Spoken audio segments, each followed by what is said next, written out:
Okay, I couldn't help myself. I'm back. How was everyone doing?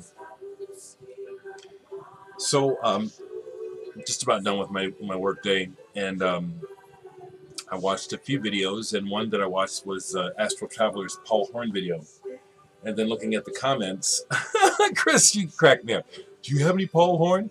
What kind of question is that? Boy! Okay, so you guys were talking about Paul Horn inside that one that Teddy has. I don't have that, but this one is inside the Taj Mahal. The one that Teddy has is with the Great Pyramids, right? Fantastic. This man, the word I want to use is like an avatar, but that's not exactly right. What I mean is that, to me, he is someone whose ideas were larger than he as a person. And the music that he created with his Inside series, it's timeless. There are parts of this album where it's like music from another. It's like timeless music, not music from another world, but music for all time. And I remember years ago in the 70s, for a while, the tune I was thinking of was being used in an advertisement, and it always stopped me in my tracks. This is an original copy. That's proof right there. That's an original. That's an original. This is a fantastic Paul Horn album.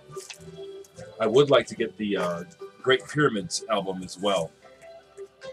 He also did Inside 2, where he did work with dolphins. This is incredible as well. And I'll just say here that on one of my solo sound experiment CDs, I sampled from this album. Of course, I tore the sample up so much that you probably would never know that that's where I got the sound from, which is that's my technique. That's what I do with sound, is I like to sample things and then take it to a place where you'd never know where it came from. And there he is, working with the dolphins. Yeah, Paul Horn is amazing. Deeply spiritual. Deeply spiritual. You hit the nail on the head, my brother Chris, when you talked about this album, Altura do Sol. Fantastic. Basically, this is an Egberto Gismonti album, and he got Paul Horn involved.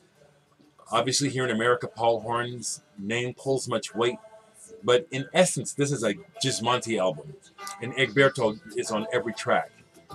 And I'd have to look, but I'm pretty sure that some of these are Egberto Gismonti's compositions. Fantastic album, just like a perfect summer day is what that album sounds like. You have some that I don't have. You have that Nexus. I used to have it and I sold it. I just never could get into it.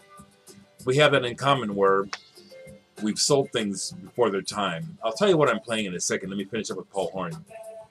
I have Inside the Cathedral.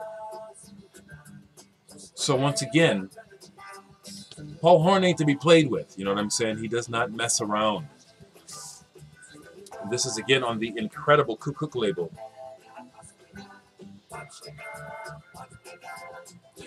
Wonderful, deep, spiritual music. If you need some music or some sound to just calm the savage beast, to kind of help get your mind and get your synapses working right, put on some Paul Horn. Paul Horn China. David Mingwei Liang. Beautiful. I need to play this one some more because I have not deeply dived into this album. It's one that I need to return to and get my mind together with once again on this fabulous German label. Collectors of labels, anytime you see Kukuk, grab it. Especially if you see this label for $1, $2. Are you kidding me? And I'll tell you what, anyone, if you were to take me up on this and to buy this label, you can get it and you find something for $1 or $2 and you don't like it, contact me. Sold! Okay? Sold!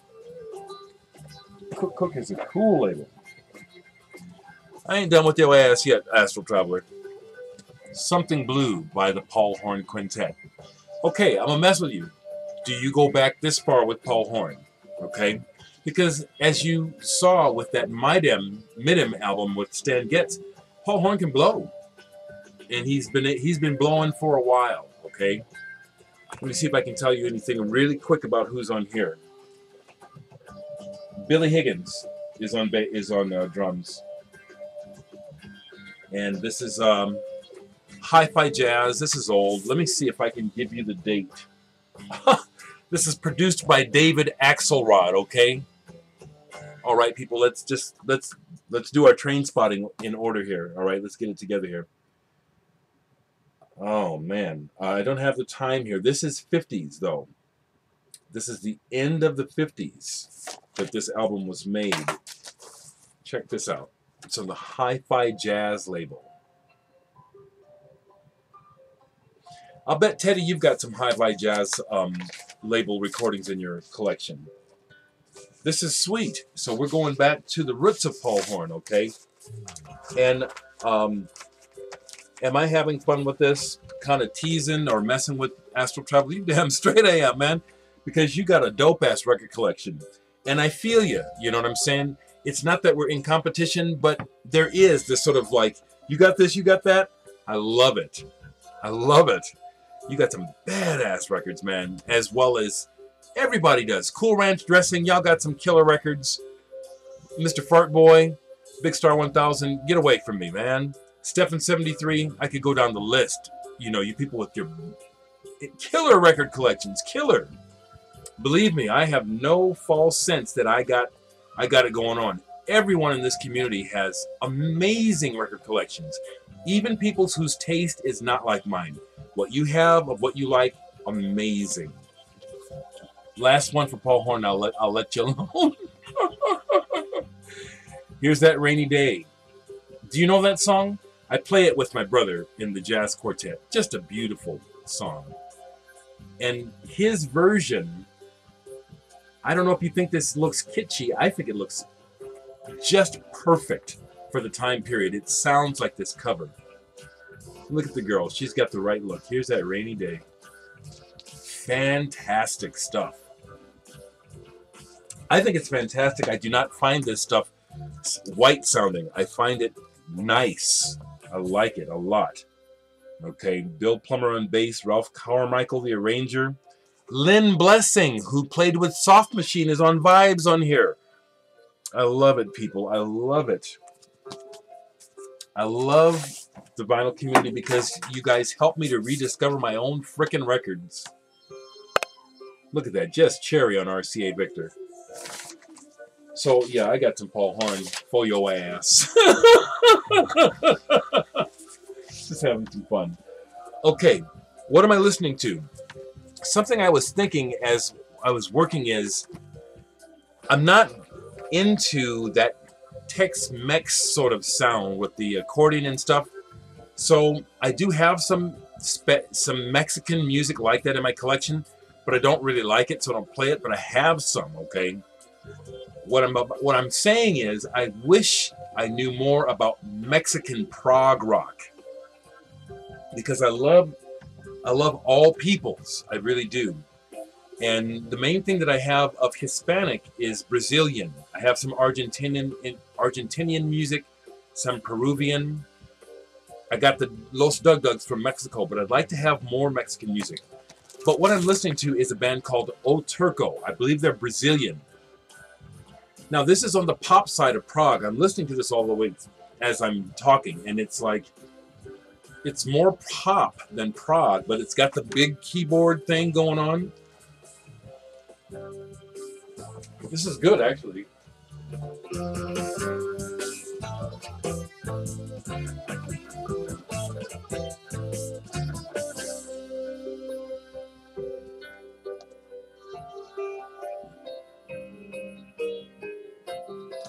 Now, I'm bringing them up because I don't know shit about them. Any of you guys can tell me more about O Turco? Were they popular? Are they still going? I like that cover quite a bit, and I like this album quite a bit too. So I wanted to play that. Another, I believe this guy is from Brazil, and his records, there was Paul Horn, and then the next artist was Toninho Horta, so I had to bring it out because this man, I love his guitar playing. Toninho Horta, I believe that Pat Metheny helped to expose him in America. Pat Metheny's done a couple of records with Toninho Horta. I'm going to just say it. I'll start an argument. Toninho Horta blows Pat Metheny away. Pat Metheny put the guitar down. When Toninho gets ready to play, Pat, sit your ass down. No, I'm not. I don't mean that. I mean that lovingly. What I'm trying to say is, y'all know about Pat Metheny. You need to know about Toninho Horta. This man is badass and beautiful songs. That's the thing I love about Brazilian music. So beautiful. So beautiful. So romantic. So gorgeous. Toninho Horta. I just had to pull it out and say. That's some fine ass music. Fine. I've got a couple more on CD. I just wanted to show some more records. I started to pull some particular ones, and then I just said, okay, let me just show these. Some A's, okay? I've hardly shown any of my A's. This is a reggae group that I don't know if you reggae lovers know.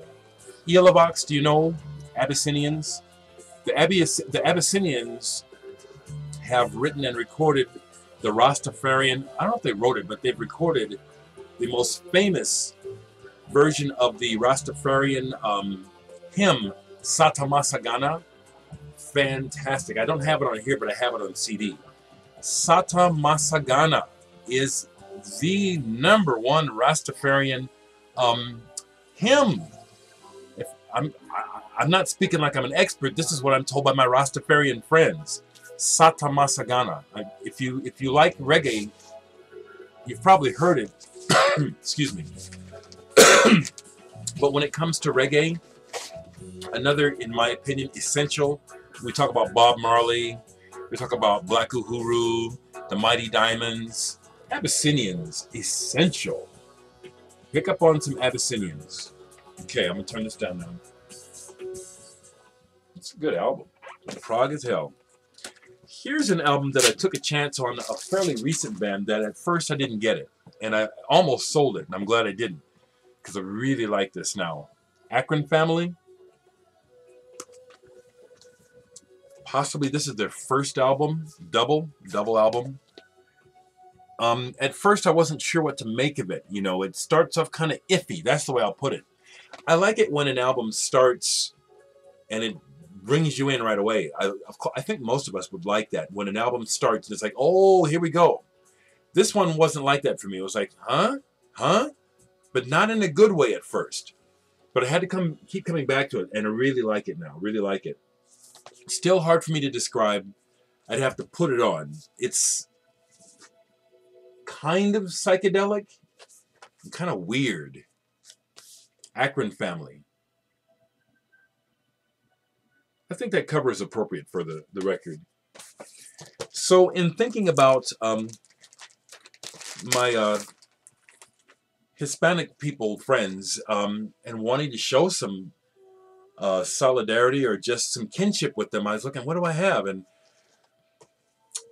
then I just stopped, okay? But I want to show this, Alpha 3. I think this guy is also from Brazil. This is, I've shown this before a long time ago. Some of you who have watched all my videos will remember. Alpha 3. This is Amar Cantuzio, is that his name? Yes, Amir Cantuzio from São Paulo, Brazil. This was made in 1987. This is very much in the vein of Tangerine Dream, Klaus Schulze, maybe a little bit of Vangelis as far as solo keyboard extravaganzas. It's really good. It's really good. Small label. Let's see if I got this. Yeah, I think this is his own label.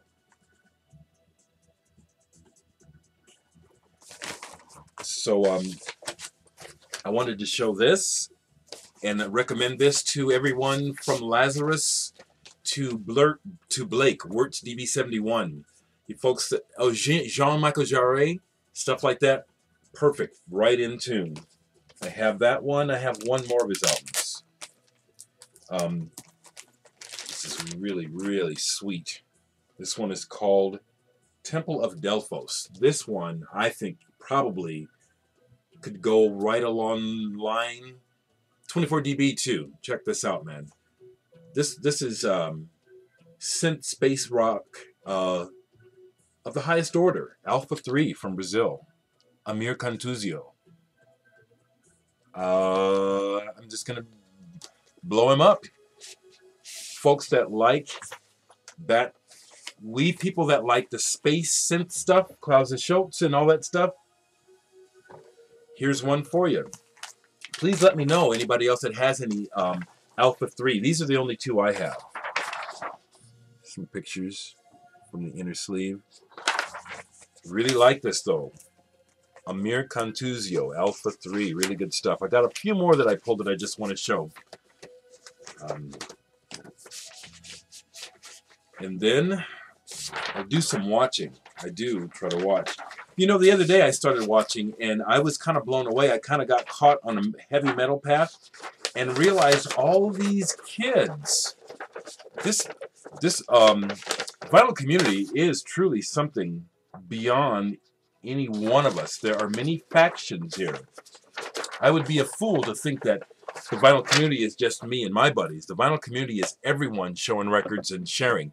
And I discovered all these kids sharing and showing records, you know, that I was oblivious to. And it's pretty obvious that I'm not interacting with them. We're on two different paths.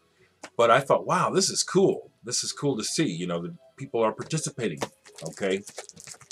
I love that I have contact with Joe Spencer and Joseph O'Donnell, those young cats. You know, I would like it if there wasn't so much demarcation because of age. People just hang out, you know, and share the music. That's what we're here for, is the music. Okay, this was in the A's. Almanac. Astro Traveler, you got this. My copy's beat, but is this a killer or what? Mike Knock, Benny Maupin, Cecil McBee, Eddie Marshall. Blowing, y'all. This blows.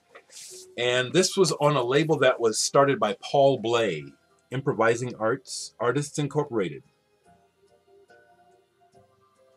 Small independent label that, if you see stuff on it, highly recommended. So I pulled that, and what was next to it? This is not prog proper, in my opinion. It's more kind of horn rock, trying to be funky in a German way. Altona, Chicken Farm.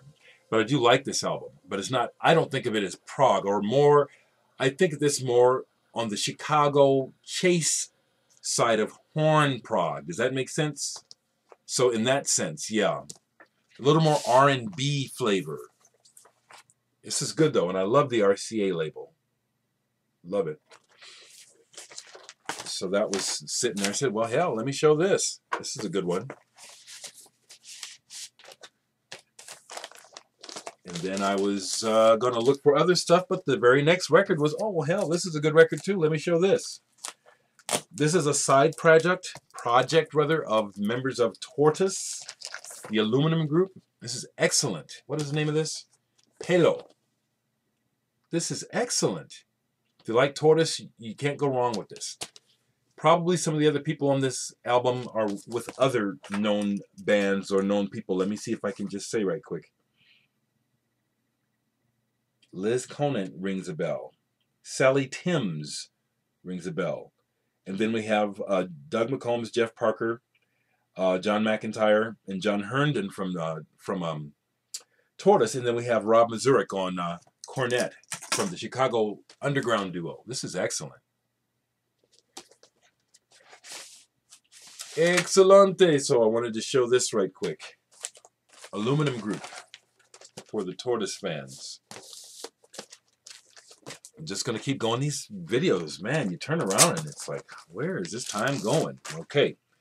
Ambitious Lovers. This is a project. This is a band put together by Peter Scherer and Arto Lindsay, who was, we first became aware of through the No Wave New York band DNA. Some excellent shit.